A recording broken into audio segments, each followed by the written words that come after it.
Hey there, Jackets fans. Welcome to Boom and Gloom, where we talk about the boom, the good, and the gloom, the bad, of Columbus Blue Jackets hockey. I'm Anthony. You may know me as Whaler Jacket in the social media world. And I want to say thank you for joining us today. This is going to serve as my season in review for the Blue Jackets 2023-2024 season.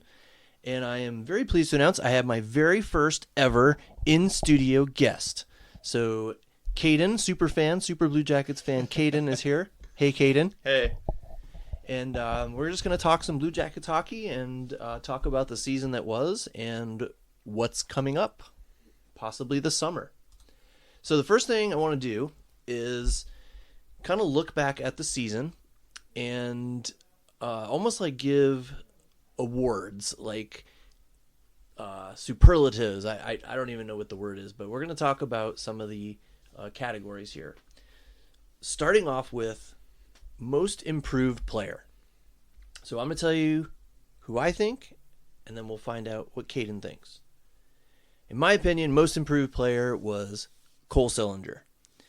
Now, we all know he had his sophomore slump last season, and I would even go as far as to say it was a disappointing second season for Cole Sillinger after the numbers he put up in his rookie year. But this year, we saw, honestly, there wasn't a whole lot of positives to look at this season. No. But Cole Sillinger, I thought, was definitely a positive. He didn't put up huge numbers. I mean, you look at his point totals, and it's in the 30s. So nothing that, blows the world away. But his overall game was just really just pleasing to watch. He seemed to be kind of getting himself to be a well-rounded player. Passer, back checker, mixing it up a little bit. So I would say Cole Sillinger is Columbus's most improved player this season. What about you, Caden? I mean, I can't really argue with that. That's really the only answer I can think of if you ask me most improved.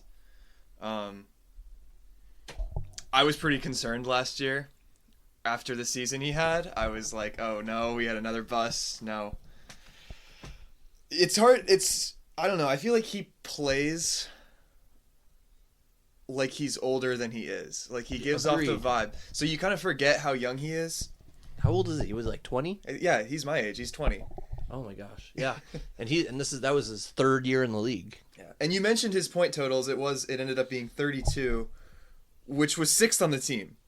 So that's honestly on the higher end. Right. But yeah. I liked him this season. I think he's coming along to be I see him as the third line center and a really good one at that can move up if necessary. And so I think he's on the right track to do that. Okay, so I'm going to put you on the spot then, because if he is the third line center, where does Voronkov slot in then? Well, I don't know. I liked having that Russian line. Agreed. So I would say that could just be the second line. But I think him and Sillinger could be interchangeable depending on what the coach wants. I said third line. I should have said middle six. Middle six. All right. Yeah. I have a hope that he takes another step forward next year and he becomes the second line center that we've been hoping for, with Fantilli being the first line center.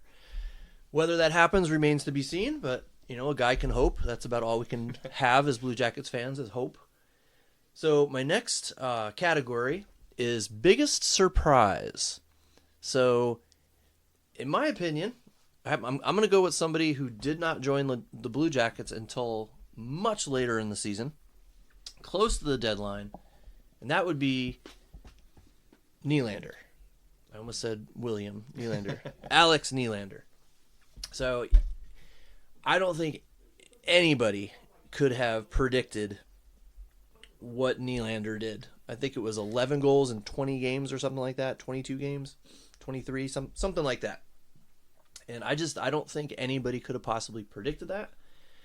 I think it's going to be kind of a choice that the new GM has to make, whether or not to bring him back and see if he can even come close to what he did in his short stay here in Columbus this season.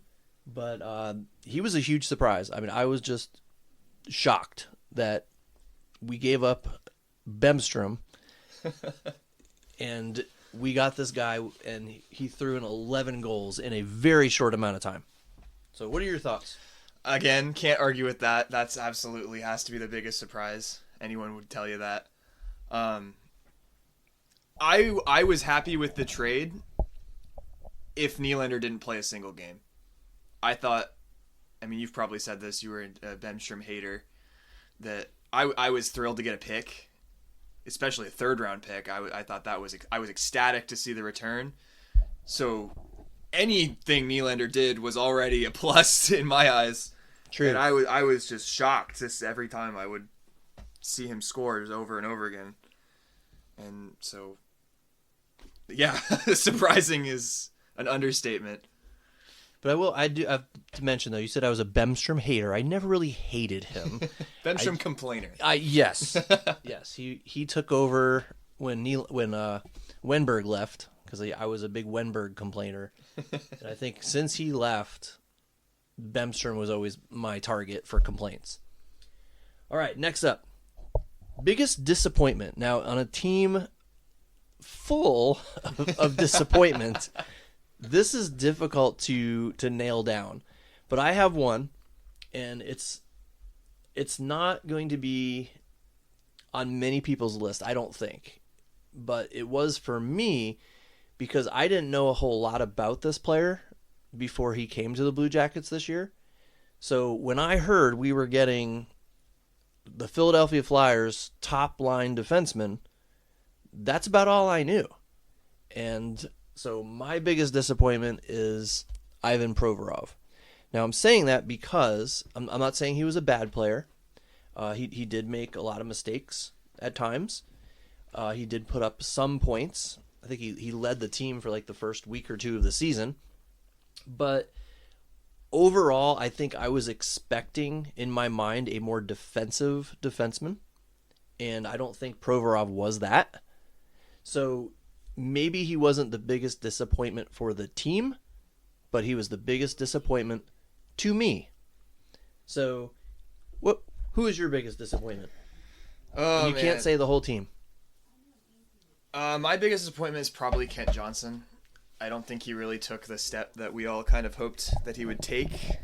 I don't feel like it was a terrible season for him, but I would have liked to see him step up more, put up more points. For Provorov and Severson too, I'll throw them together. I thought that it was both of them were stupid acquisitions. This team, I don't feel like we need offensive defensemen. I don't know why we gave up so much to get two of them. I mean, they produced decently. Severson had, what are my points? 28 points for 10th on the team. Provorov with 32 for 7th on the team. That's fine. I don't know. I feel like more often than not, I was looking at goals against and looking at who's on the ice, and it's one of those two guys doing something stupid. And I was like, well, why do we get these guys? I am disappointed, but I wouldn't say most on the team because they kind of have that reputation. And that's what I didn't know that ahead of time. With Severson especially, I was hearing from Devils fans when we got him that like he's really solid, except he's going to do the stupidest thing you've ever seen and costs you a goal every once in a while. And I feel like that was kind of what we got. Mm-hmm. A couple times where it was like, dude, what are you doing? And then solid enough otherwise. Yeah, and I didn't even know. Like, you were the one who filled me in on this, that, Severson was more of an offensive-minded defenseman. And that's why I was kind of surprised as well, because it seems like the Blue Jackets, Yarmo at the time, brought in too many of the same guy. Yeah. We already had Werenski and Boqvist. But it's Boqvist. I could never say it right, isn't it? So. Boqvist. Because I want to say Nyquist. That was a W. But there can be a V in. It could be Nyquist. I think it depends. Okay. There's an English version. It depends on what the player wants to use. Well, him and then Provorov and then Severson, And even Bean, I thought, was very similar as well. So we all had like, it was 5 defensemen that are similar, and I just think we should have had more of a variety there. Okay, last one, team MVP.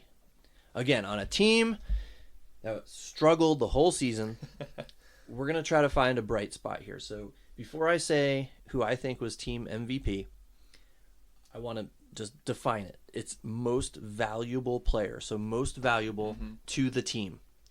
And for me, I thought the most valuable was Boone. I thought he's still playing above what he should be playing. I mean, he's not, in my opinion, he should not be a number 1 center on an NHL team. So with that in mind, he put up numbers. He's not afraid to do the dirty work. He broke his jaw out 6 weeks or whatever it was, and was still top 5, I think, on the team in scoring, something like that. He was fourth. Fourth, yeah. So, all-star representative. Second in goals. He was captain of the team. So I would say he was the MVP. He was the most valuable player to the Jackets. What about you? Well, before I say my actual pick, I will say I am not that it's a hot take, but I love me some Boone Jenner. He's basically everything you could ask for. He's in a leadership role. He can probably play anywhere in the lineup.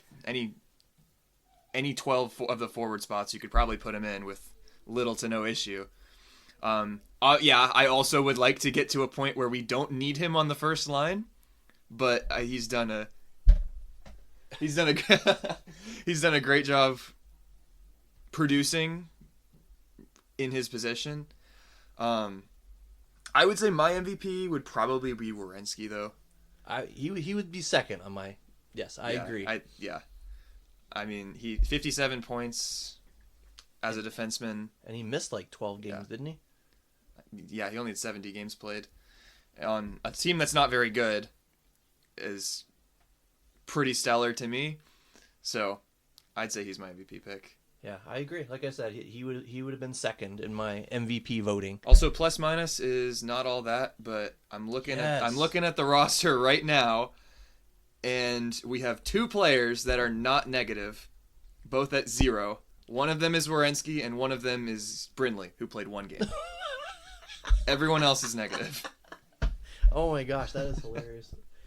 Yeah, so for Werenski to do that during this kind of season, I totally agree with your assessment there. Well, let's move on to our next topic, which is the GM search.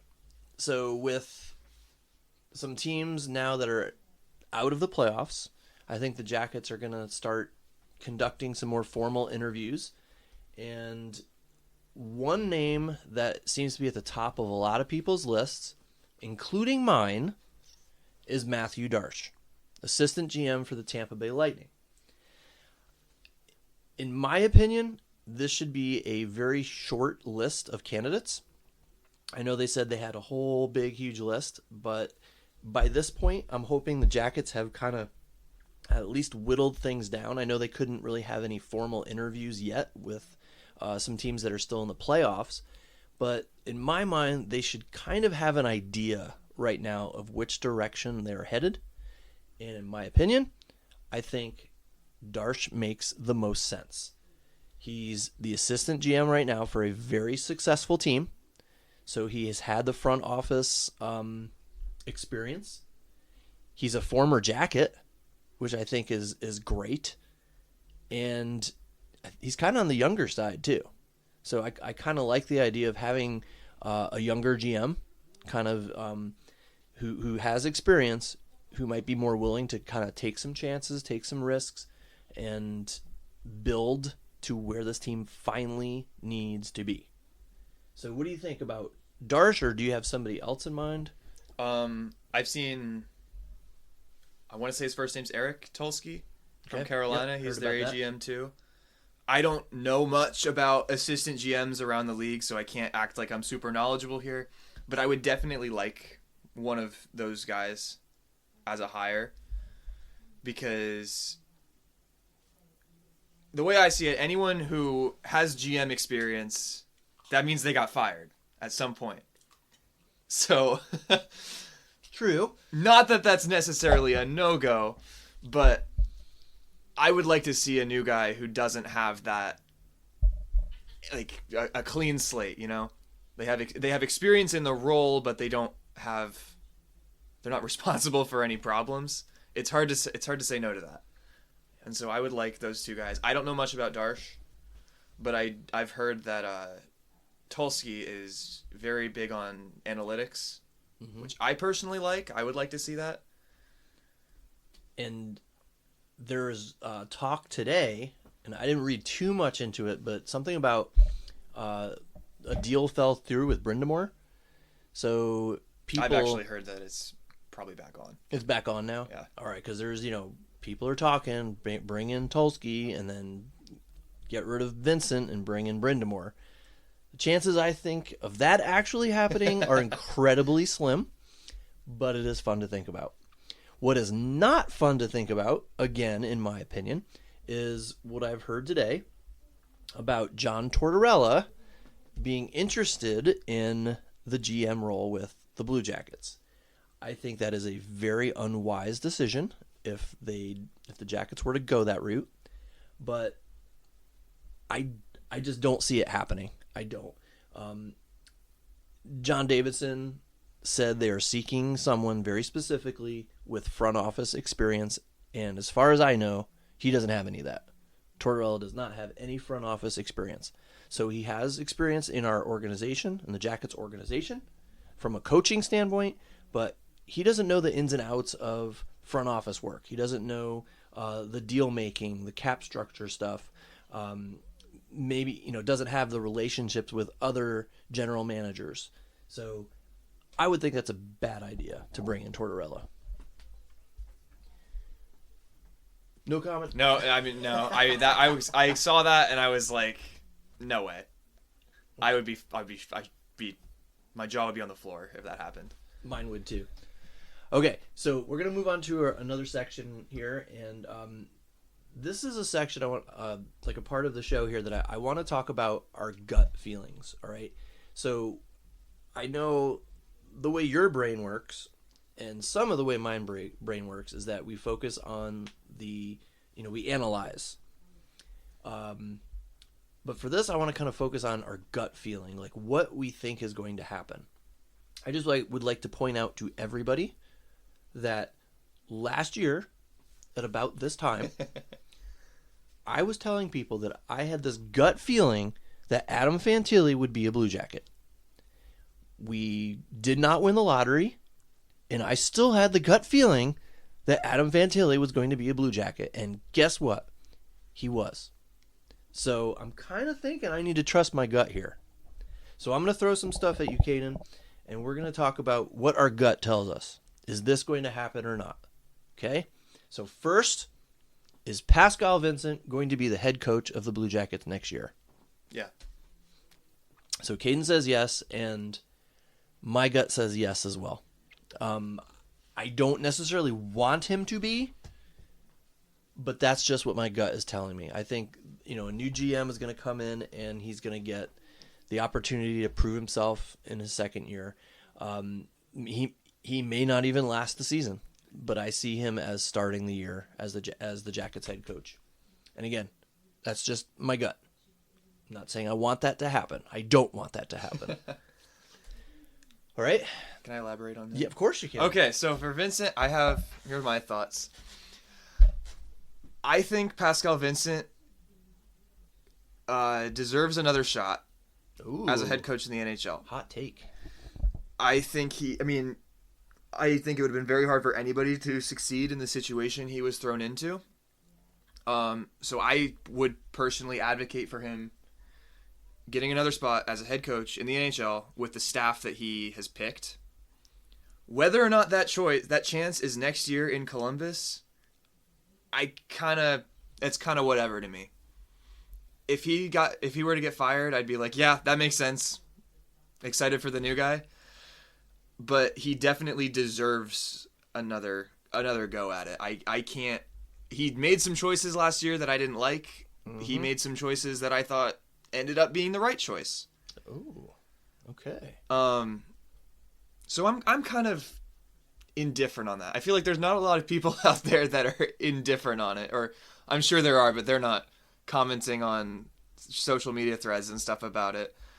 So I would like to see him get a chance with his staff if the new GM wants that, and I think they will, because he's only on contract for one more year, if I'm remembering correctly. Yes, you're right. So if they give him another chance and it was horrible, okay, whatever. Yeah. I would like to compete for a playoff spot next year, but yeah, that's what I was going to say. Yeah. It's kind of up in the air whether or not that'll actually happen. So if it takes one more year to get there, I can put up with it. Yeah, I could see that argument, and I know he was thrown into a tough situation. But counterpoint, my thinking is, did he show? All right, so he didn't have the prep time to be an NHL head coach before training camp. So you would think that he would have learned on the job, and by the end of the season, I should have been like, man, he's really come around. He's really made some strides. But I just didn't think that. I didn't get that feeling with him. So I'm one of those on the fencers. I'm not saying I want him fired. I'm not saying I want him kicked out. But at the same time, I'm not saying I really want him back. So. Yeah. Next one. This is a big one, okay? Do the Jackets, gut feeling here, finally win the draft lottery this year? Because, guys, my gut is telling me this is the year that they are going to win. So, what do you think? Are they going to win the draft lottery? So I didn't feel as strongly, but I had the same feeling about Fantilli that you did. Mm-hmm. And I kind of have the same feeling again. But it's hard to not be pessimistic. Of course. When the league could just give it to Chicago or Utah. Exactly. And I'm not a big believer. Like I've never been a big believer in all the talk about the draft lottery being rigged. Yeah. I know it's not rigged, but okay, come on. I could have told you Chicago was getting Bedard 2 years ago. And that's the thing. If Chicago wins it again or Utah wins, it's going to be kind of hard not to think it's rigged. I mean, that's just... it's. But like you said, I don't know how they would rig it. It doesn't seem possible. But if Chicago or Utah wins, you just have to think, oh my gosh, that's exactly what the league wanted. Mm-hmm. All right, next one. Gut feeling. Is Elvis a Blue Jacket at the start of camp next year? What do you think? Oh, that's hard. Gut feeling. Yeah. Oh, okay. I think yeah. So for me, it's a no. Like I think the new GM is going to come in, and that's going to be a top priority, is fixing the goaltending situation. And so, I guess a side question with that. All right, let's just say I'm correct. I'm not saying I am, but let's just say I'm correct. Do we go into the season with Tarasov Greaves as our tandem? What do you think? I think we could. I'm not super confident with that, but I would not hate it. Yeah. I would not hate it. I think that's... I definitely wouldn't expect to be a playoff team with that tandem, but it wouldn't, instantly ruin the season to me. I'd still be excited to watch games and see how they do. And going back earlier to what I said the most improved player was Sillinger, I think Tarasov could have been thrown in the mix there. I thought he really started throughout coming the on. season, yeah. So he really did. So he'd be my second choice for most improved. So I was ready to cut our losses on him halfway through the year. Then he turned it around. I was too. All right, next question. Gut feeling. Provorov, is he a Jacket at the start of camp next year? Me, I think he's gone. The start of the year? Start of the year, yes. I think yes. I think he's gone at the deadline. Oh, okay. So he's going to be on the team when camp starts. I think so. Okay. I think he's going to be gone. I think that's one of the moves that the new GM is going to make. Jake Bean, what do you think? He's an RFA. Gone. Gone? Me too. Here's a hard one now. Patrick Laine. In my opinion, My gut is telling me he's gone. Now, I don't want to get into why he, went into the program or whatever, but I just have this feeling that he's gone.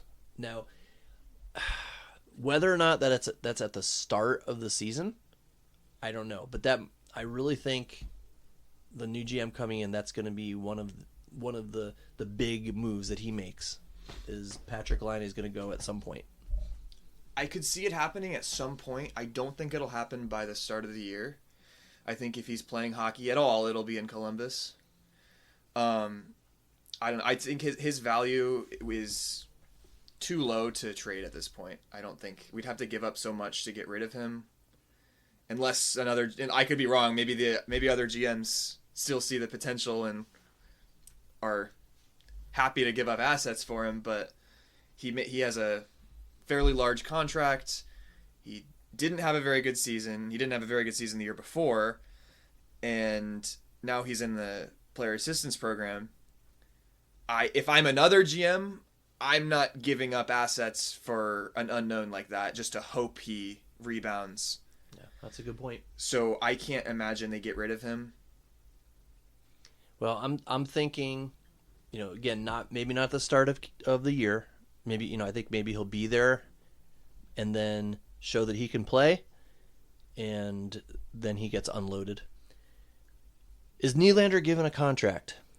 I say yes. I think he's done enough, and it will cost the team a minimal amount of money to do like a prove-it contract. So I think we'll see him back. I absolutely say yeah. Okay. I mean, I would hope so. If the if the new GM doesn't offer him a contract, I don't know what he's doing. Next question. Got two more here. Do the Jackets bring in a big name free agent? For me, I don't know if it's going to be a big name, but I do think that the Jackets are going to get somebody bigger. Like, it's not just going to be some fourth liner.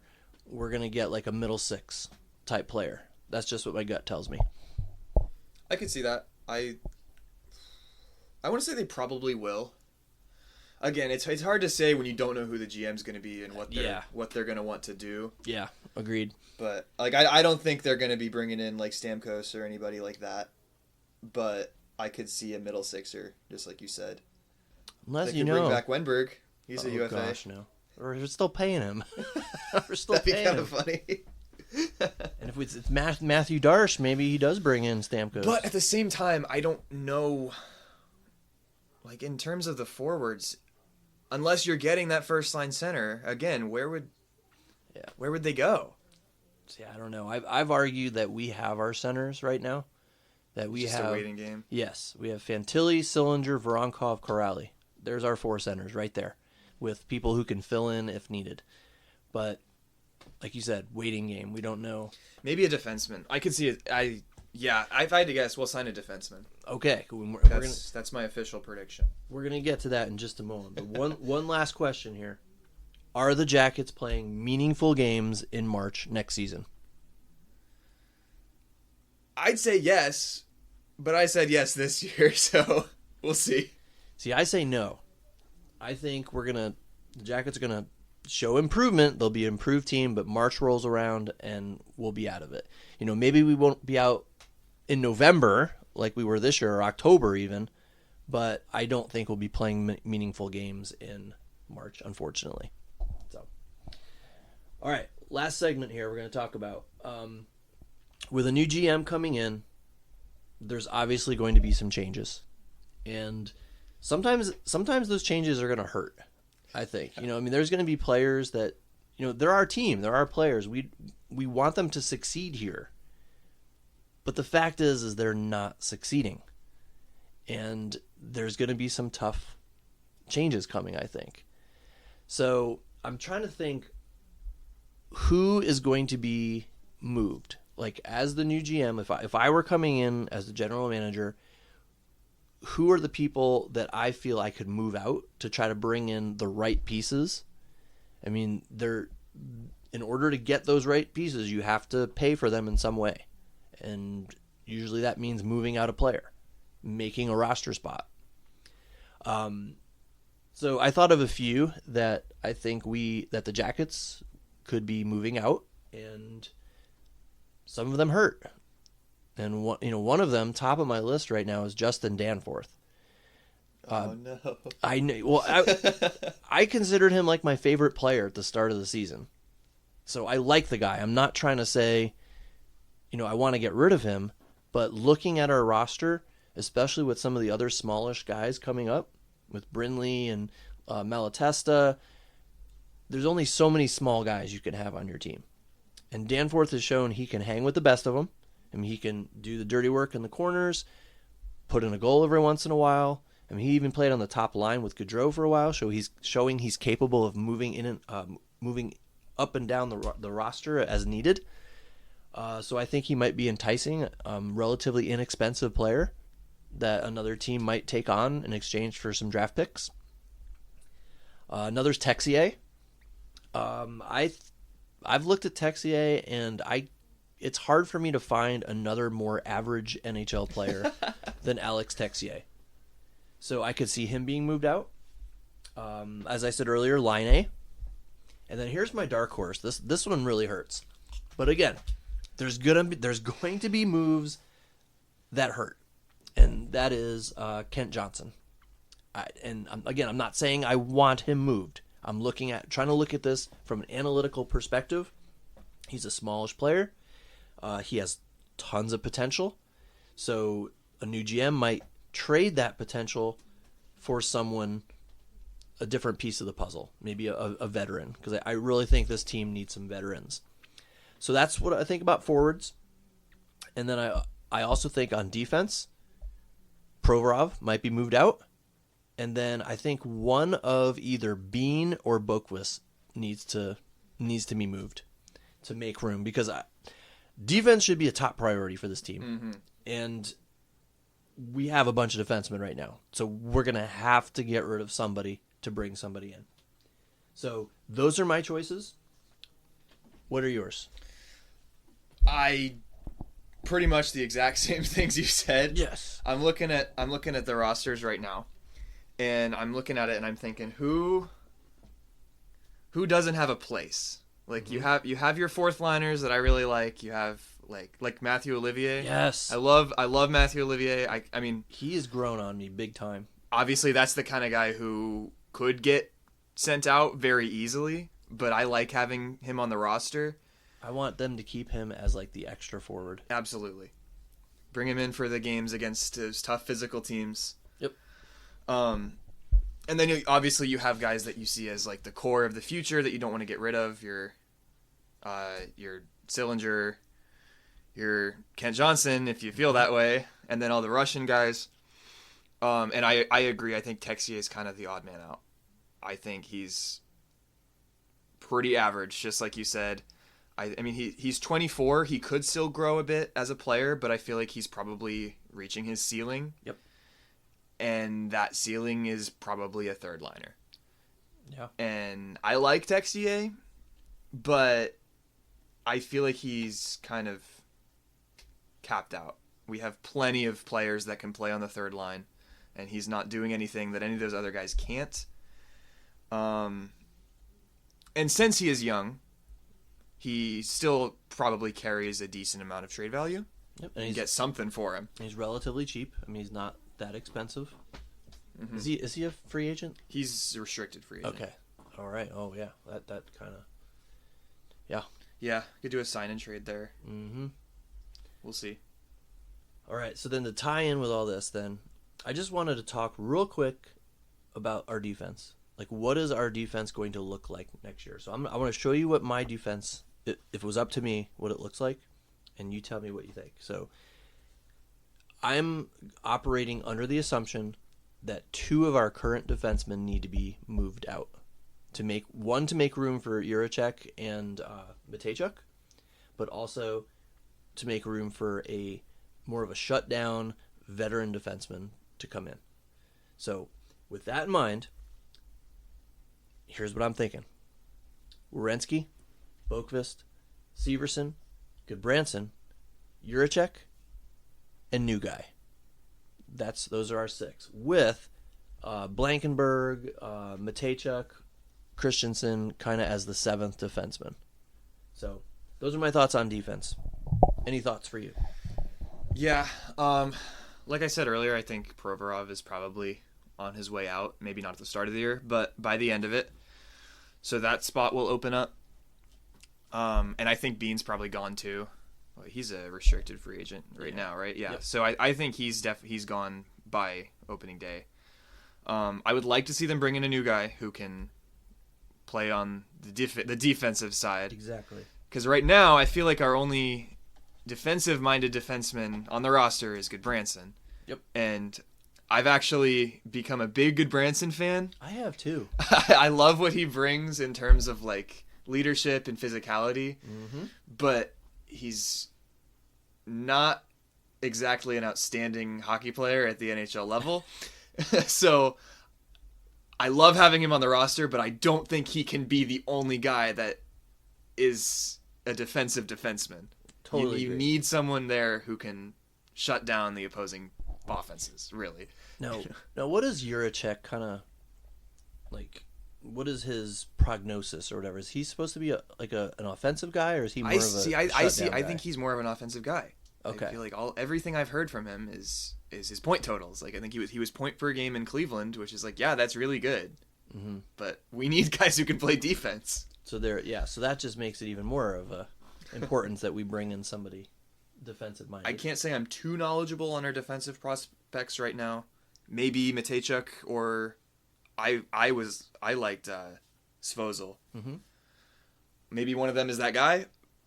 For all I know, that could be the answer. But I would definitely like to sign somebody on D. And I think we will.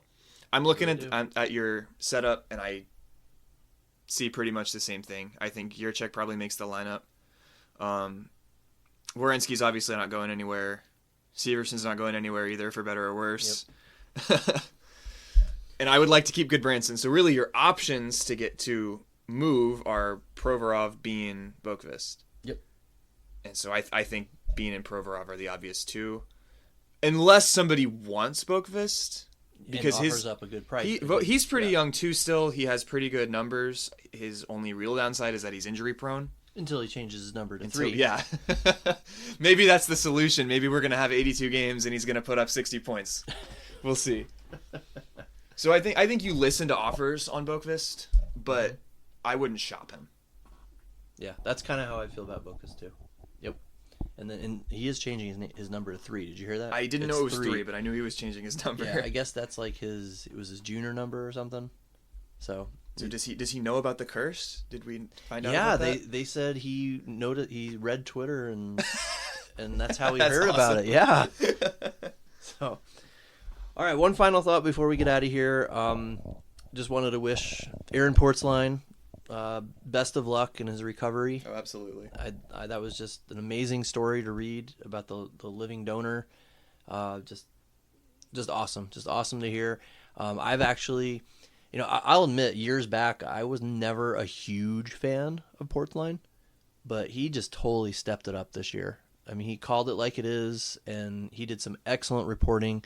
I loved his podcasts, so I was just over the moon to hear about the good news. So we wish him the best. And with that, we're going to wrap up this episode. Did you have any other comments, anything else you wanted to say before we wrapped it up? Any other I had words of wisdom? But it's gone now. So, no.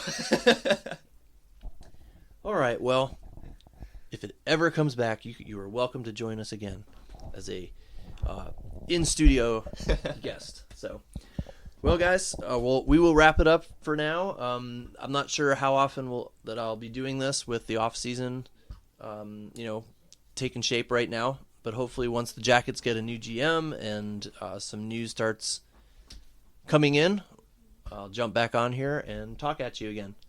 So, thank you very much for joining us, and hope you'll come back another time. If I don't hear from you in a while, have a great summer. But like I said, I'll come back as soon as we have some CBJ news to talk about. Thanks for joining us, Caden. My pleasure. We'll see everybody next time. Go Jackets. Go Jackets.